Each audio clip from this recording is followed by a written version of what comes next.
And for the people who've started to engage with the product more but don't know how to narrow it down, that's when I ask them, like, what is your favorite beverage? I try to do a little personality typing. Um, and if they're like, oh, that's so hard to choose, that's like, okay, it's Sunday, you're at brunch. Hey, waiter, I'd like like give them a scenario where they can say, oh, in that context, I might like this. Like it doesn't really matter what context they give me. People ask, well, you mean like alcoholic beverage, like any beverage you like. If they say water, I struggle. Like I was just gonna say we must reprise our prep call, because when you asked me what would you say, I said water, and then I thought, well, maybe does it make a difference that I'm drinking it out of like a Han Solo glass? Like I maybe totally that would. give you the Yes, tip, right? actually, that would help. It's personality typing, really. So that would give me a clue that you might like more adventuresome, Okay. more breaking the mold. Mm. Um, inside joke. Never mind. Uh,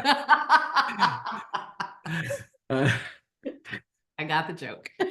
um, so so water is a hard one. And if they say, Yeah. oh, I just like coffee, like then I can ask them more like, do you just like a mug of black coffee or do you like a latte? Like you don't want to, do you like flavored syrup in your coffee or not? Or what kind of roast or origin do you like in your coffee? All of those things help me narrow in what types of flavor profiles that I might like. And I don't have to be right. That's the trick with this process. I don't have to be right. I just get them to start thinking about it, and then I can say, well, oh, you like adventuresome, perhaps you like spicy, and like, oh no, I don't like spicy. Like, but now they've started to narrow it down and started to think of what they like or don't like. So I've kind of broken the ice for that process. Mm. Um, Should we yeah, do a little yeah. role, like a little modeling of it right now, actually? Like in anyone who's online right now in the chat, welcome, Lauren. I see that you're here. Thank you. Good morning to you in Seattle as well.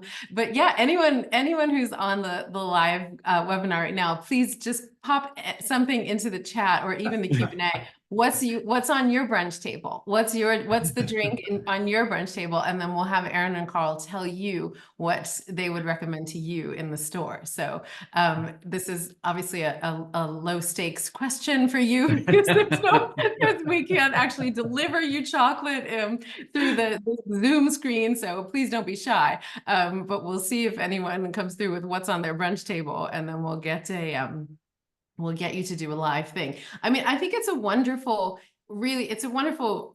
tool of engagement, because it's personal and makes people feel seen, I think, but it's also not so like it's not so deeply personal that people are going to be afraid to answer. So Jean Thompson, thank you so much for sharing what's on your brunch table, which is a mimosa.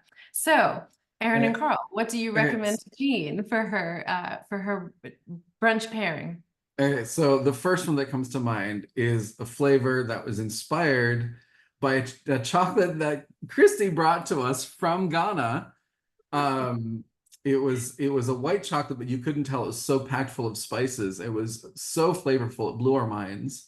I think it was from 57. I always get their name wrong.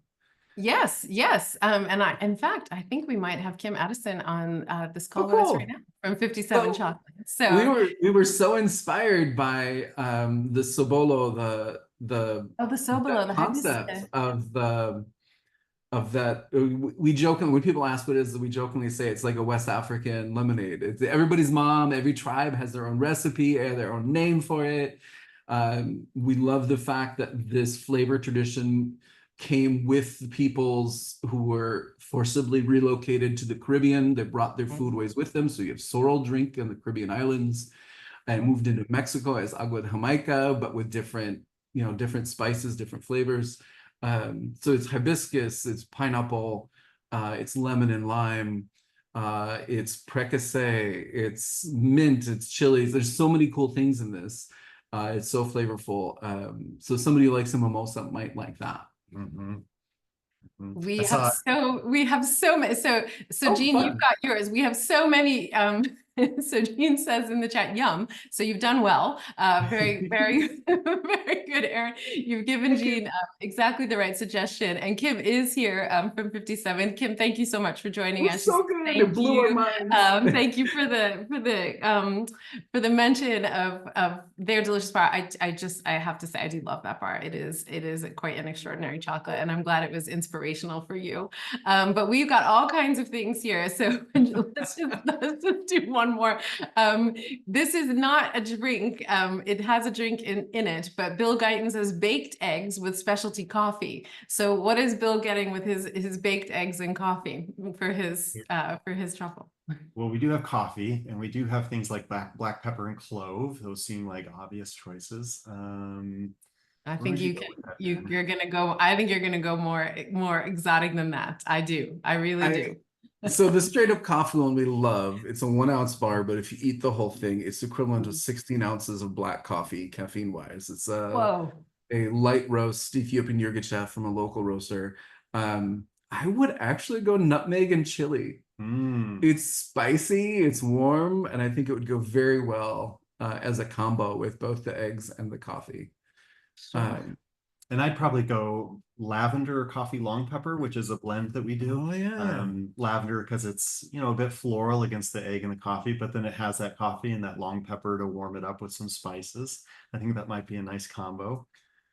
But you get the point here, right? Like the idea is to approves. Yes. Okay, yeah. He says, perfect. You have me typecast well. So you've got it. And like